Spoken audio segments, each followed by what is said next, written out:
AKTA Annamanada area convention അഷ്ടമിച്ചിറയിൽ നടന്നു. President PD സേവ്യറിന്റെ അധ്യക്ഷതയിൽ ചേർന്ന കൺവെൻഷൻ ജില്ലാ വൈസ് പ്രസിഡന്റ് ജോസ് തെറാട്ടിൽ ഉദ്ഘാടനം ചെയ്തു. തൊഴിലാളികളുടെ കൂട്ടായ പ്രവർത്തനത്തിന്റെ ഫലകൊണ്ടാണ് ആ രീതിയിലേക്ക് നമുക്ക് മുന്നോട്ട് പോകണമെങ്കിൽ നമ്മുടെ ടൈലർ ടച്ച് വസ്ത്രങ്ങൾ എല്ലാ തൊഴിലാളികളും 1000 പേര് കുറയാതെ വസ്ത്രങ്ങൾ എടുക്കാനായിട്ട് തയ്യാറായി വരണം. അങ്ങനെ വന്നു കഴിഞ്ഞാൽ ഒരു മെമ്പർക്കല്ല അതിന് ഗുണം കിട്ടുക, കൗണ്ടർ നടത്തുന്ന ആൾക്കല്ല ഗുണം.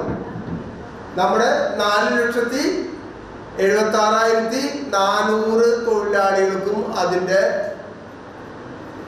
ലാഭവിഹിതം ലഭ്യമാകും. ആ രീതിയിലാണ് നമ്മുടെ പ്രവർത്തനം നടക്കുന്നത്. അപ്പൊ ഇനി വരുന്ന നമ്മുടെ ക്യാമ്പസ്, ടൈലറിംഗ് ക്യാമ്പസിൽ നമ്മൾ എന്താ ചെയ്യുന്നത്?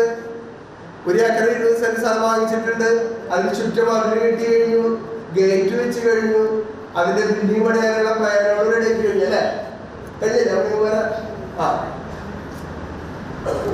ആ രീതിയിലേക്ക് നമ്മൾ മാറി കഴിഞ്ഞ് വരും 2 വർഷത്തിനുള്ളിൽ ക്യാമ്പസിന്റെ പണി ചിലപ്പോൾ പൂർത്തിയാകും. 2 വർഷം പിന്നിട്ട് കഴിഞ്ഞാൽ ഏകദേശം ഒരു 60,000-70,000 സ്ക്വയർ ഫീറ്റിലുള്ള ഏറ്റവും വലിയൊരു ക്യാമ്പസ് ആക്കി പണിയാനായിട്ട് നമ്മുടെ തൊഴിലാളികൾക്ക് അത് സാധിക്കും. അഭിനി കുമാരൻ, പ്രിയ രഘുനന്ദൻ, മേരി ഇഗ്നേഷ്യസ്, കലാദേവി മുരളി, ലൈജു വർഗീസ് എന്നിവർ സംസാരിച്ചു.